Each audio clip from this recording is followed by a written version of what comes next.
Cyril Malka, sans divan.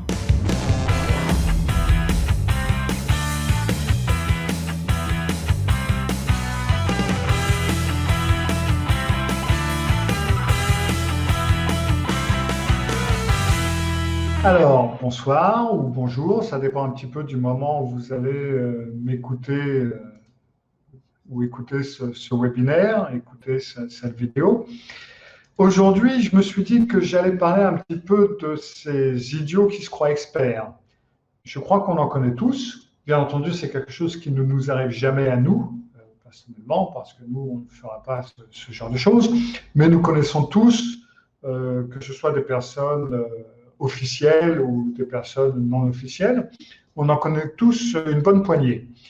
Et je me suis dit que, en fin de compte, c'est un sujet qui m'a été proposé par quelqu'un il y a bien longtemps maintenant et que j'avais en fin de compte totalement oublié. Je me suis dit, en fin de compte, c'est vrai que surtout avec tous les experts que nous avons eus ces derniers temps en épidémiologie, tout le monde en sait plus que le professeur Raoult et que beaucoup de praticiens dans le domaine.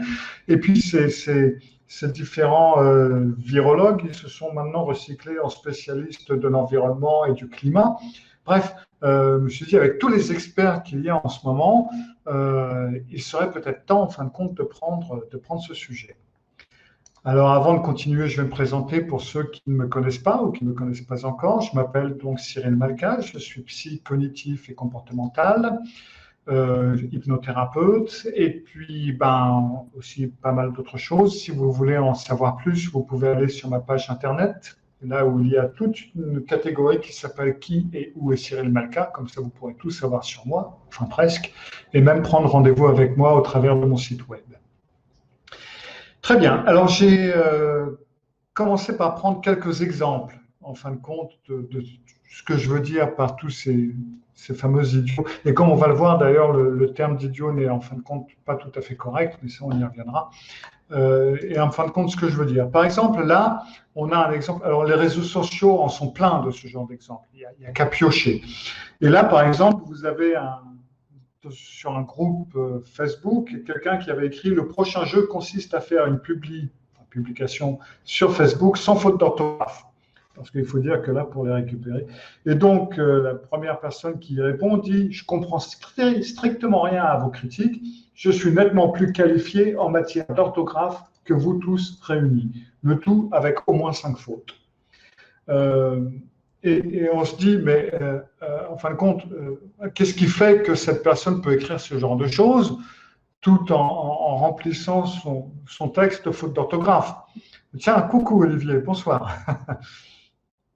Un autre exemple que j'ai, alors celui-là il est en anglais, mais je le trouve tellement savoureux que j'ai voulu l'inclure.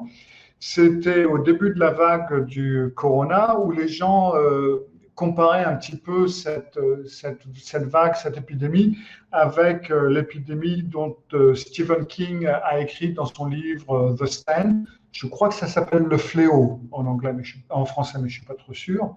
Et donc, il y avait tellement de gens qui avaient comparé ça à The Stand que Stephen King avait pris la plume et sur son compte Twitter avait écrit « Non, le virus corona n'a rien à voir avec le fléau, ce n'est pas aussi sérieux que ça, c'est tout à fait possible à survivre, mais restez calme, prenez toutes les précautions raisonnables. » Et par ça, je pense que Stephen King ne voulait pas dire qu'il fallait faire acheter beaucoup de papier cul, mais d'autres choses. Et donc, quelqu'un du nom de Sporty Ball Fan, c'est-à-dire le joueur de balle sport, écrit « Et comment est-ce que tu sais ça, toi? Est-ce que tu as lu ce livre ?» Du fait où, en fin de compte, Stephen King est ce mec qui a écrit le livre. Et si je me souviens bien, il joue même un rôle dans le film. Dans la série de 1994, Stephen King joue un rôle. Donc, même si, en fin de compte, le gars, il n'a pas lu le livre et il a lu la série, logiquement, il devrait savoir que Stephen King sait de quoi il parle. C'est là où on se dit, mais comment est-ce que quelqu'un peut écrire ce genre de conneries, en plus de ça, sur un truc tout à fait public, sans réagir, sans comprendre que là, il fait preuve d'une ignorance totale. Et ça, c'est ce qu'on appelle l'effet Dunning-Kruger. L'effet Dunning-Kruger qui nous vient de David Koenig et de Joseph Kruger, Justin Kruger, excusez-moi, j'ai la fourche qui est longue. Ce sont les psychologues qui ont mis un nom sur ce phénomène, parce que c'est un phénomène qui peut arriver à beaucoup de personnes, justement. C'est un phénomène qu'on connaît bien, et même s'il n'avait pas, ça fait pas longtemps qu'il a été défini de façon psychologique, c'est quand même quelque chose, un phénomène qu'on connaît depuis longtemps, ces fameux experts qui savent en fin de compte rien. Aristote avait d'ailleurs dit, l'ignorant affirme, le savant doute, le sage réfléchit. Et Aristote, c'est vieux. Je crois aussi que c'est Aristote qui avait dit la seule chose que je sais, c'est que je ne sais rien. Donc c'était bien avant Jean Gabin. Il y a aussi Charles Darwin qui avait fait cette même observation, qui était que l'ignorance engendre plus fréquemment la confiance en soi que ne le fait la connaissance. C'est-à-dire que les gens qui sont ignorants donnent plus souvent l'impression d'être sûrs de soi et de savoir de quoi ils parlent, en fin de compte que les experts, que les personnes qui savent vraiment de quoi ils parlent. La description psychologique de ce phénomène, en fin de compte, elle date officiellement des années 90, mi-années 90, aux environs 1995. Et tout ça, ça a commencé à Pittsburgh en 1995, c'est donc aux États-Unis, quand un gars qui s'appelle MacArthur Wheeler, et là vous voyez sa photo, c'est la photo qui a été prise par les caméras de surveillance de la banque, il a décidé de braquer 2 banques. Donc il a braqué 2 banques coup sur coup, et comme vous pouvez le voir sur la photo, il n'a pas de masque, il n'y a rien qui protège le visage, il a son visage qui est parfaitement visible. Et donc, bien entendu, le mec il s'est fait gauler extrêmement rapidement, parce que faire un hold-up dans une banque avec le visage visible, bon, c'est pas très malin. Et en fin de compte, il n'a jamais compris, enfin, il a eu du mal à comprendre pourquoi il s'est fait avoir, parce que d'après lui, il était parfaitement bien déguisé. En fin de compte, le mec, il s'était aspergé le visage de citron. Parce que d'après lui, le citron, je ne sais pas si vous vous souvenez quand vous avez été enfant, sûrement vous l'avez été tout comme moi, on pouvait écrire des lettres avec de l'encre invisible. Alors on trempait sa plume. À l'époque, moi j'avais des plumes, je ne sais pas si vous avez connu ça, mais à l'époque, on avait les plumes sergent-major. Donc on trempait la plume dans le citron et puis on écrivait avec le jus de citron. Et donc sur la page, on ne pouvait rien voir. Et il fallait que quelqu'un mette une source de chaleur, généralement c'était une ampoule électrique, et puis on pouvait lire ce qu'il y avait écrit. Et donc d'après lui, en prenant le principe de l'encre invisible, en se barbouillant le visage de jus de citron, eh ben, son visage devait être invisible pour les caméras. Ben, malheureusement, ça n'a pas marché, c'était peut-être un mauvais citron. Mais ça, c'est ce qui a piqué l'intérêt de David Dunning et de Justin Kruger. Et ils se sont dit, mais en fin de compte, il va falloir étudier ça, parce que c'est quand même... Enfin, je veux dire, le mec, il n'était pas psychologiquement... il était normal, à part ça, à part cette idée un peu bizarre, il n'y avait pas de pathologie psychologiquement ou psychiatriquement parlant. Et donc, c'est ça qui a fait qu'ils se sont dit, bon, mais il va falloir étudier ce truc-là, parce qu'il doit y avoir quelque chose de psychologique important qui déraille chez les gens. Et donc, ce qu'ils ont fait, c'est qu'ils ont pris des étudiants, du fait où ils travaillaient dans des universités, c'était facile. Et ils ont donc fait une étude sur ces étudiants, sur 3 domaines différents, sur le domaine de la grammaire, de l'humour et du raisonnement logique. Plus tard, ils ont fait d'autres études parce qu'ils trouvaient que le résultat était un peu trop inquiétant. Et ils ont fait des études aussi sur les échecs, si je me souviens bien, et sur 2 ou 3 autres trucs. Maintenant, je me souviens pas, c'est assez loin dans ma mémoire. Mais bref, ils ont fait plusieurs études pour essayer d'affirmer ou de confirmer leur hypothèse, et elle a donc été confirmée à chaque coup. Le but de leur étude, c'était de demander en premier lieu à tous ces étudiants quel était leur niveau le niveau de conduite, la façon dont on conduit une voiture. Ils leur ont demandé donc déjà sur l'humour s'ils étaient un bon juge du niveau d'humour, de ce qui plaisait aux gens, de ce que les gens trouvaient amusant. Sur la grammaire, d'après eux, quelle était leur force en grammaire. Est-ce qu'ils étaient bons en grammaire? Est-ce qu'ils écrivaient bien, enfin, sans trop de fautes, ou est-ce qu'ils avaient des problèmes? Et sur le raisonnement logique. Et donc plus tard sur les échecs, quel était leur niveau d'échec. Et donc aussi sur la façon de conduire. Est-ce qu'ils conduisaient en général aussi bien ou mieux ou moins bien que les autres conducteurs? Et puis après, on fait des tests. Donc, ça a été des tests de grammaire, des tests sur les échecs. Quel était leur niveau d'échec? Tout simplement leur niveau ELO. C'est la méthode qu'on utilise pour mesurer euh, les connaissances en échec. Et sur le raisonnement logique. Et ils se sont donc aperçus, et là, ce que vous pouvez voir, là, ce sont les résultats de ces tests, justement, qui ont été faits à cette époque. Et donc, la ligne un petit peu pointillée qui est Actual Test Score, c'est les résultats des tests. Et donc, la ligne en plus sombre qui est au-dessus, c'est la façon dont ils se percevaient. Et on peut remarquer donc que les personnes qui avaient les habiletés, enfin, qui avaient les plus mauvais résultats, aux environs de 12, s'imaginaient avoir des résultats aux environs de 55, presque 60. Les résultats suivants qui étaient un petit peu meilleurs, qui étaient un petit peu meilleurs en efficacité, qui étaient juste à 60, en fin de compte, leur idée était qu'elle était beaucoup plus haute. Et quand on arrive aux experts, en fin de compte, ceux qui ont effectivement eu de très bons résultats, donc aux environs de 90, ben eux, justement, ils avaient l'impression qu'ils en savaient moins qu'ils n'en savaient exactement. Donc, en fin de compte, ce que ça veut dire, c'est que moins les gens sont compétents, et plus ils se pensent compétents, et plus les gens sont compétents, et moins ils se pensent compétents. Et ça, c'est donc psychologiquement prouvé. C'est pas seulement une impression, mais c'est quelque chose c'est un fait, c'est quelque chose qui se passe vraiment. Et là, on se dit, mais comment est-ce possible? Quelle est la raison, en fin de compte? Eh bien, en fin de compte, la première raison évidente, psychologiquement parlant, c'est tout simplement que quand vous ne connaissez rien à un sujet, comment pouvez-vous savoir qu'il y a encore beaucoup à apprendre sur ce sujet? Je veux dire, des fois, il y a certains domaines où on peut se dire, je ne sais pas, l'astronomie ou ce que vous voulez, on sait qu'il y a beaucoup de choses à apprendre, donc on s'imagine que c'est comme ça. Mais dans d'autres domaines, on se dit, ce n'est pas aussi compliqué que ça, tout le monde peut le faire, donc, oui, moi aussi, quoi. Et donc, plus on apprend sur ce sujet, et plus on se rend compte qu'il y a des choses à apprendre. Donc, en fin de compte, les individus qui sont incompétents, ils n'ont pas les compétences nécessaires pour savoir qu'ils sont incompétents. Seule une personne compétente peut savoir ou peut avoir une idée que telle et telle personne n'est pas incompétente. Je veux dire, parlons d'ordinateur parce que c'est un sujet avec lequel j'ai pas mal travaillé.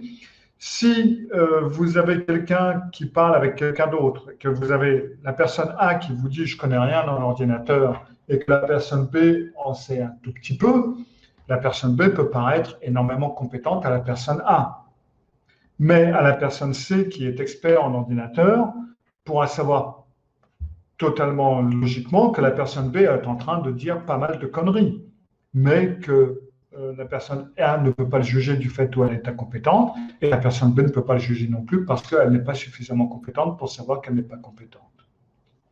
Donc en gros, et ça c'est la définition qui a été donnée par ces deux psychologues, et donc ça c'est leur phrase à elles, que c'est moi qui les ai traduits, mais à part ça c'est ce qu'ils ont dit, mais ils l'ont dit en anglais.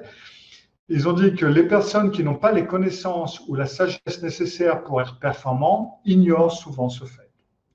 Nous attribuons ce manque de conscience à un déficit de compétences métacognitives, c'est-à-dire que la même incompétence qui les amène à faire de mauvais choix les prive également du bon sens nécessaire pour reconnaître la compétence, que ce soit la leur ou de celle de quelqu'un d'autre.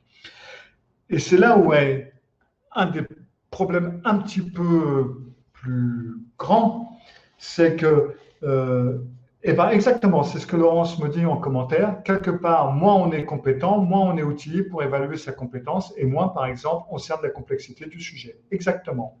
Et le problème numéro 2, c'est que du fait où on n'est pas compétent, on ne va pas reconnaître la compétence quand on la voit.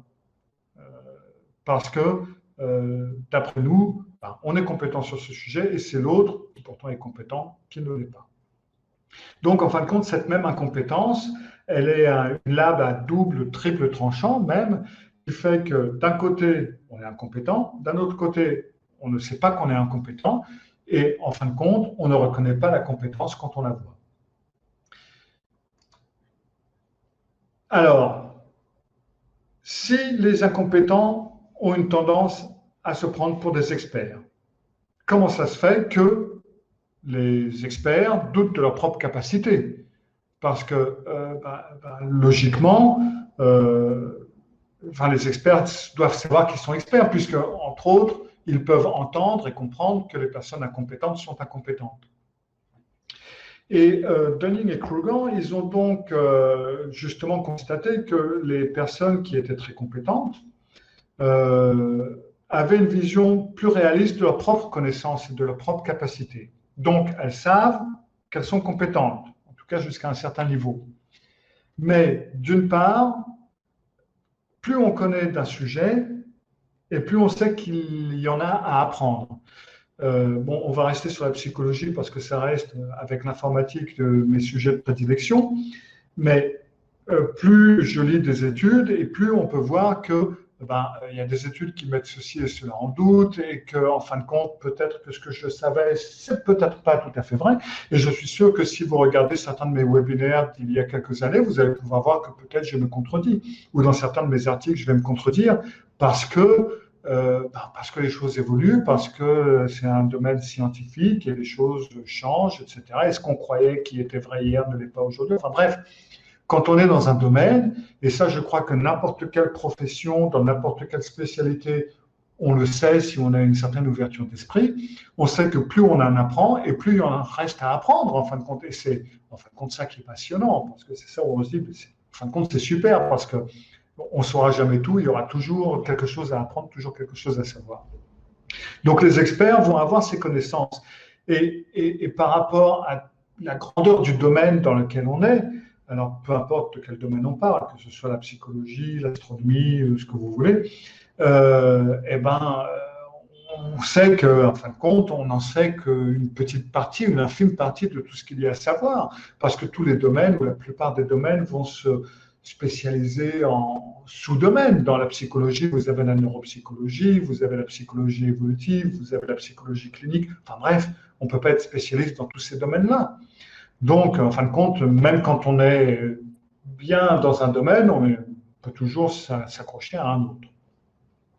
Donc, les experts ont cette conscience qu'en fin de compte, ils n'en savent que très peu par rapport à tout ce qu'il y a à savoir. Et c'est donc pour ça, entre autres, qu'ils vont se juger comme moins savants qu'ils le sont.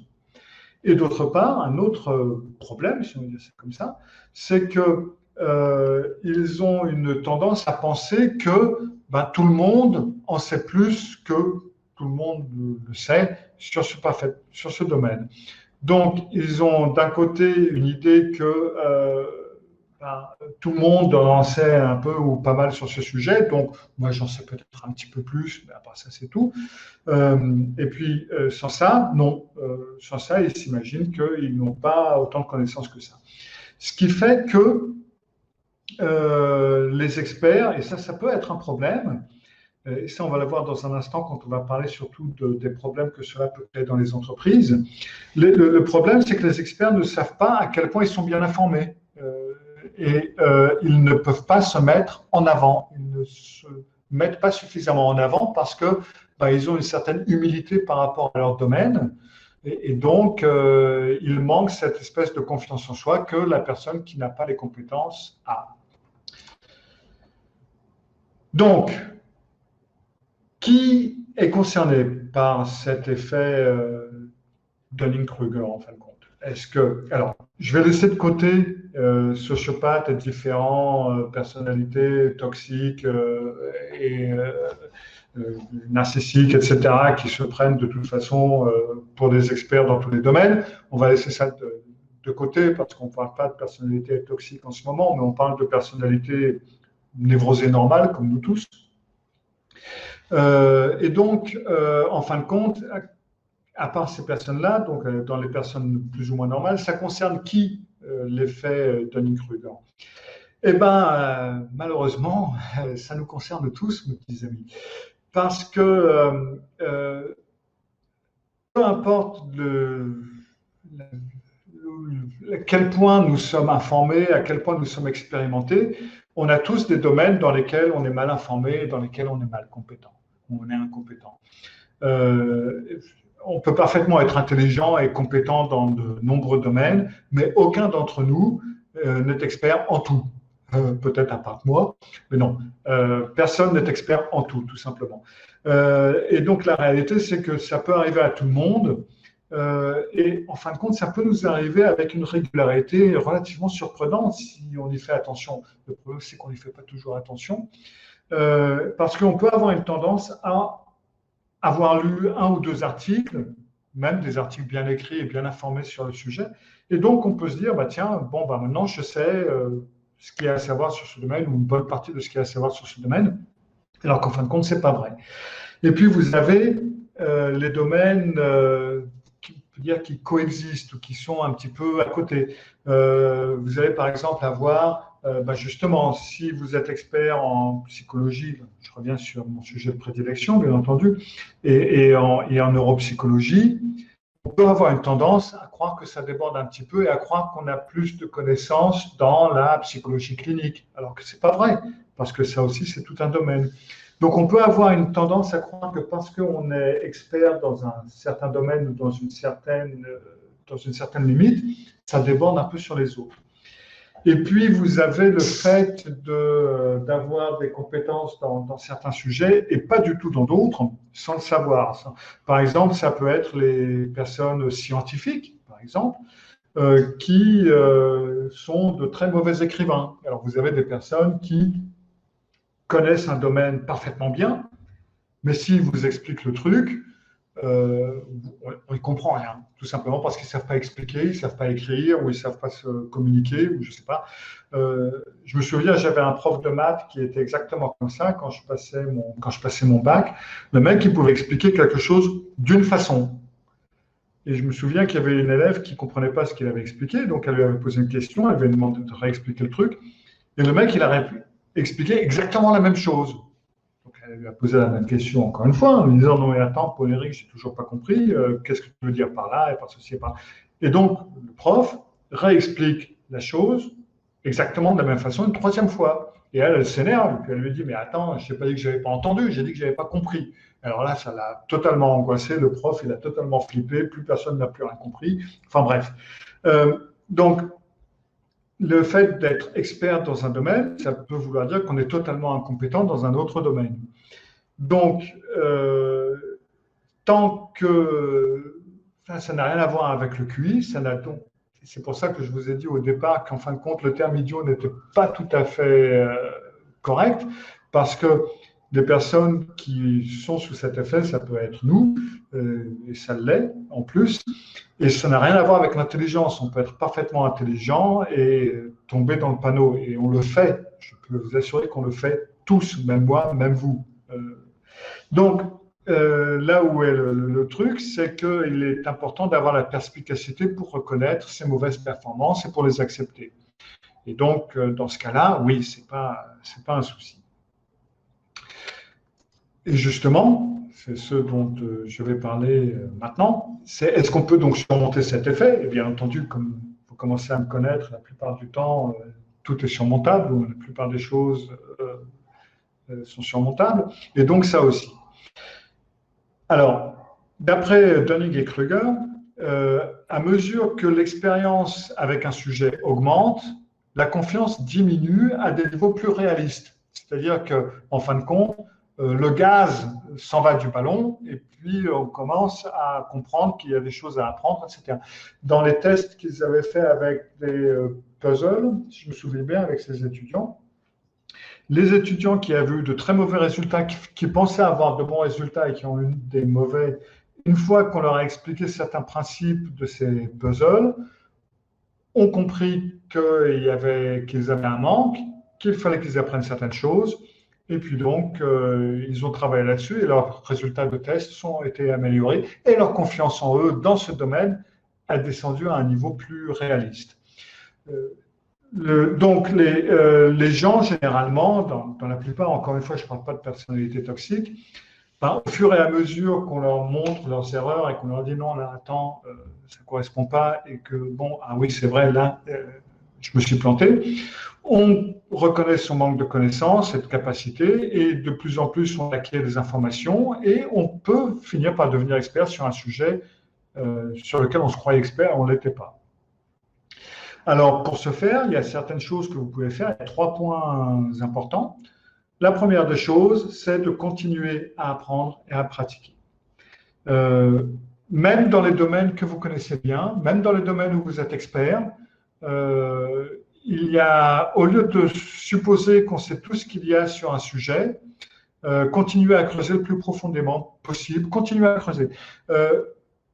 Il arrive à ma femme de me poser des questions sur des sujets psychologiques parce qu'elle doit écrire un article, etc. 9 fois sur 10, ma réponse va être peut-être pas vague, mais va laisser une place à l'erreur en disant, bon, écoute, je sais que ceci et cela, mais peut-être qu'il y a aussi ceci et cela, et fais attention, on voit aussi ceci et cela. Les réponses d'experts, ça peut être bien par rapport à des clients parce qu'on a besoin des fois d'avoir des lignes sur lesquelles se tenir, mais dans le domaine de la psychologie, de la connaissance humaine, etc., il y en a toujours à apprendre. Donc, continuez à apprendre, continuez à pratiquer, même si vous pensez savoir la plupart, et même si vous savez la plupart de ce qu'il y a à savoir sur un domaine. Parce qu'à partir du moment où vous supposez que vous êtes un expert, vous risquez d'arrêter de vouloir apprendre et de vouloir vous développer. Ça serait très dommage parce que donc, du coup, vous arrêterez de devenir un expert et vous allez redevenir un idiot en quelque sorte. Autre possibilité, demandez aux autres comment vous gérez les situations ou comment vous avez arrangé ou comment vous avez géré telle ou telle situation. Et ça, c'est dans un domaine qui est relativement nouveau pour vous.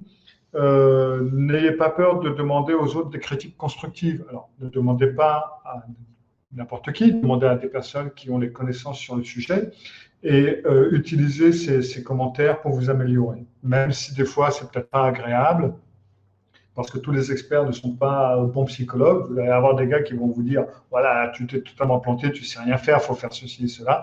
Bon, filtrez les insultes et gardez les connaissances pour pouvoir évoluer. Et remettez en question ce que vous savez. Même si c'est des choses que vous savez, même si c'est des choses qui sont presque gravées dans le marbre, on ne sait jamais. N'hésitez jamais à remettre en question ce que vous savez, ça peut vous faire découvrir de nouvelles choses et pourquoi pas, quoi. Le problème, c'est qu'il faut faire attention à ce qu'on appelle en psychologie le biais de confirmation. Le biais de confirmation, c'est lorsque l'on écoute ou on lit des articles ou ce que vous voulez dans un domaine qui nous est cher et que on filtre un petit peu les choses qui vont contre ce que l'on sait ou ce que l'on croit savoir. Parce que si quelque chose va contre notre conviction, on peut avoir une tendance à ne pas vouloir voir certains faits ou certaines choses qui pourtant sont exactes. Et d'un autre côté, par ce fameux même biais de confirmation, on va pouvoir accepter sans vérification les choses qui correspondent un peu à notre philosophie ou à notre savoir ou à nos connaissances. Donc on risque de continuer à filtrer les informations de façon à ne pas laisser passer les informations critiques et de laisser passer les informations qui vont dans notre sens. Et dans ce cas-là, on ne remet pas en question ce que l'on sait et on n'évolue pas. Et donc, dans ce cas-là, on peut risquer de finir par être un idiot qui se croit expert en restant dans notre domaine, en restant dans notre cage ou dans notre tube de verre sans jamais évoluer. Alors ça, ce sont mes conseils. Après, c'est à vous de voir si ça peut vous servir ou pas. Mais je pense que c'est extrêmement important. Maintenant, là où il y a un problème dans ce genre de situation, et là encore une fois, je laisse les sociopathes, les narcissiques, etc. de côté. J'ai fait d'autres webinaires sur quand le patron est psychopathe, etc., que vous pouvez voir sur ce sujet. Donc là, on reste dans le domaine des personnes névrosées normales, en quelque sorte. Et même ces personnes-là peuvent avoir des conséquences graves pour une entreprise, quelle qu'elle soit. Parce que vous allez avoir des personnes qui arrivent dans l'entreprise qui vont paraître expertes dans un sujet, qui en fin de compte ne savent pas de quoi elles parlent. Et on est là, on se dit, mais comment est-ce qu'il a pu être employé là-dedans? Enfin, comment est-ce qu'il a pu décrocher ce boulot? Le mec, il ne sait pas de quoi il parle. Euh, et si dans l'entreprise, on ne s'en rend pas compte rapidement et si on n'agit pas rapidement, ça peut vraiment miner une entreprise parce que ces personnes-là, par exemple, vont avoir une promotion qui ne va pas être méritée, ils vont avoir une augmentation, il va miner le travail d'équipe, enfin bref, il peut faire des ravages dans l'entreprise, mettre de la jalousie et mettre tout un service à plat en l'espace de très peu de temps. Euh, ces conséquences, ces problèmes, ça arrive parce que lors des entretiens d'embauche, et ça, n'importe qui a travaillé avec les entretiens d'embauche, avec les CV, etc., le sait, euh, on a une tendance à confondre confiance en soi et compétence. On travaille beaucoup dans la communication, quand on prépare les gens aux entretiens d'embauche, etc., à ce qu'ils doivent paraître sûrs de soi et sûrs d'eux, pardon, qui doivent être perçus comme compétents, ils doivent poser les bonnes questions, etc. Donc ça veut dire que les mecs ou les nanas préparent leurs questions, préparent les réponses parce qu'on se prépare à l'entretien d'embauche, on connaît les questions types, les questions pièges et on sait quoi répondre. Et donc, la personne a une grande confiance en soi ou paraît confiante, et en fin de compte, elle est perçue comme compétente alors qu'elle ne l'est pas. Tout à fait, si elle me dit Diana. Oui, exactement, n'est-ce pas? Mais c'est vrai, c'est quelque chose que j'ai travaillé à un moment donné dans un bureau de recrutement, et c'est exactement la grosse erreur que tout le monde fait. Euh, les, euh, les, euh, les intervieweurs, ce qu'on fait les interviews, on essaye de piéger les gens sur la confiance en eux, mais la plupart des entreprises confient le recrutement à des entreprises de recrutement qui n'ont absolument aucune connaissance basique de la technique employée dans l'entreprise, etc., etc. Et eux, ce qu'ils vont juger, ça va être la façon dont la personne paraît. Est-ce qu'elle paraît sûre d'elle et est-ce qu'elle donne l'impression de savoir de quoi elle parle? Et si elle donne l'impression de savoir de quoi elle parle, c'est tout bon. Ce qui fait que de plus en plus d'entreprises emploient des personnes incompétentes, mais qui ont une bonne confiance en soi. Et après, on est étonné que les choses se passent comme elles se passent. Une étude d'ailleurs de l'université de Melbourne en Australie a confirmé que plus les personnes étaient sûres d'elles et plus elles gagnaient des salaires élevés. Et que plus les personnes qui étaient de ce genre-là étaient promues plus rapidement à des postes élevés. Et en fin de compte, on s'est rendu compte que les personnes qui étaient plus compétentes, mais donc plus timides, parce qu'on sait que, justement dû à nos compétences, que on n'en sait pas autant que ça sur le sujet, donc on n'ose pas trop se lancer dans le truc, et ben justement, elles finissent par être reléguées au second plan. Donc, en fin de compte, les managers, les recruteurs, ils ont une tendance à faire confiance aux personnes qui manquent de connaissances et qui ont du culot, ce qui leur permet donc de devenir des chefs et qui leur permet de devenir des chefs incompétents. Et après, on est étonné qu'on est gouverné par des cons, en gros. En fin de compte, ce n'est pas des cons, mais ils ne sont pas compétents, ils ne sont pas suffisamment compétents, mais ils ne le savent pas. Et puis, on leur a confirmé qu'ils étaient compétents puisqu'on les a promus à ces postes. Et après, c'est très difficile de s'en débarrasser. Alors maintenant, dans l'entreprise, ça veut dire quoi ça pour vous qui voyez ce qui se passe devant vous en quelque sorte? Parce que travailler avec un collègue qui est super confiant en soi et qui est super incompétent, euh, généralement, ça donne pas une bonne ambiance. Et puis, si en plus de ça, il a une promotion injustifiée, ça rend le travail d'équipe difficile, etc. Alors, comment est-ce qu'on peut remédier à ça? Est-ce qu'on peut y remédier? Alors, encore une fois, je ne parle pas de personnes narcissiques ou sociopathes. Alors, il y a plusieurs solutions pour remédier à ce problème. La première solution, c'est de l'étrangler. Maintenant, c'est peut-être pas la meilleure des solutions, même si ça peut soulager. Mais les deux, trois choses que vous pouvez faire, ça va être de les amener à confronter leurs propres pensées erronées. Si vous pouvez illustrer vos propos d'exemples concrets, de faits concrets, pour leur montrer que leur point de vue ou leur idée est incorrecte, faites-le. Pour la plupart des gens, ils vont peut-être pas l'admettre tout de suite. Maintenant, tout humain est faillible, peut avoir des problèmes de confiance en soi, et puis si vous le mettez au pied du mur, il va peut-être vous dire, bah non, non, c'est pas vrai, etc. Et puis après, il va rentrer chez lui, il va y réfléchir, il va en parler avec d'autres, il va faire une recherche sur Google, et puis bon, après, il va changer de point de vue. Donc, le changement ne se produit peut-être pas tout de suite et lors de la discussion. Mais restez sur les faits et ne vous engagez pas émotionnellement parlant avec le sujet, restez sur les faits et laissez-les leurs faits. Et de cette façon-là, vous pouvez peut-être ébranler leur façon de penser et vous se dire, oui, là, il y a peut-être un truc. Posez-leur des questions pièges, en quelque sorte, qui leur montrent que le truc ne peut pas tenir de cette façon-là. Et donc, ce qui va les porter à faire des recherches et à voir qu'en fin de compte, leur compréhension est erronée. Deuxième possibilité, vous pouvez leur montrer comment une autre idée pourrait être meilleure. Ça, c'est Dunning qui l'a expliqué dans une interview, que certaines personnes n'exécutent pas bien une tâche ou ne font pas quelque chose de bien, c'est parce que tout simplement, elles ne savent pas qu'il est possible de faire mieux. Ils font quelque chose parce qu'on l'a toujours fait comme ça, parce qu'ils l'ont toujours fait comme ça, et parce qu'ils n'ont jamais réfléchi à autre chose.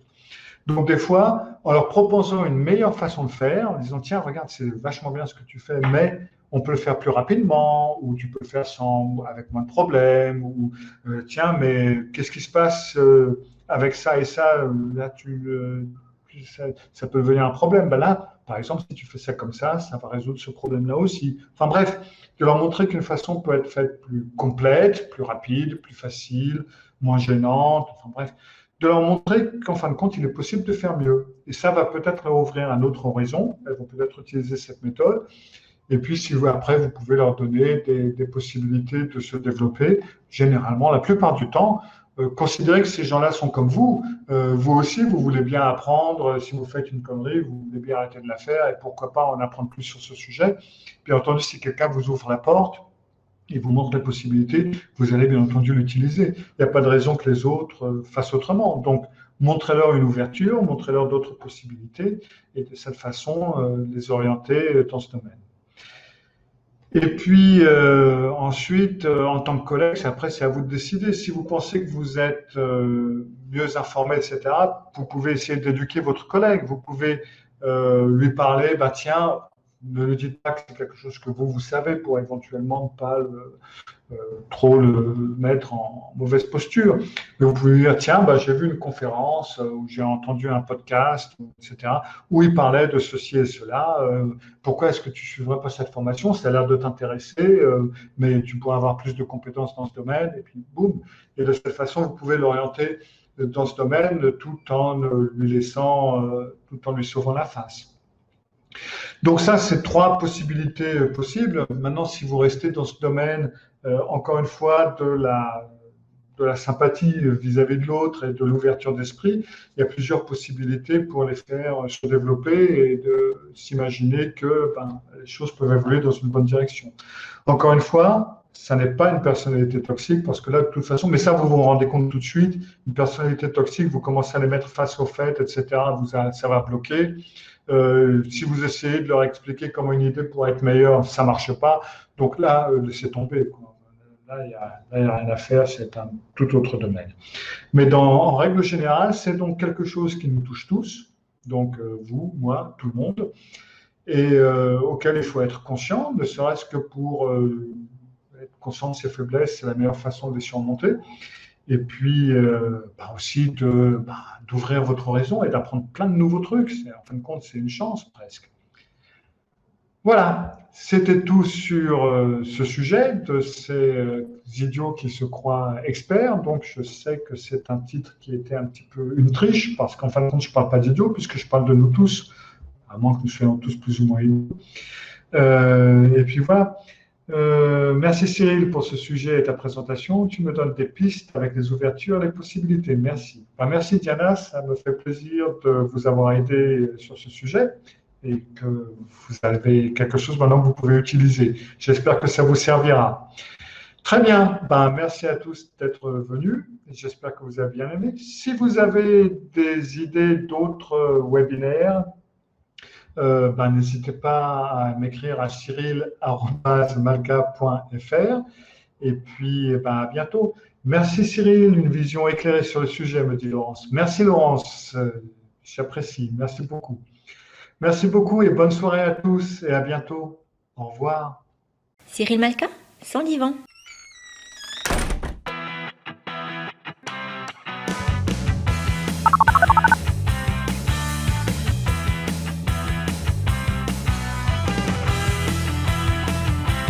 We're sorry, the number you have dialed is not in service at this time.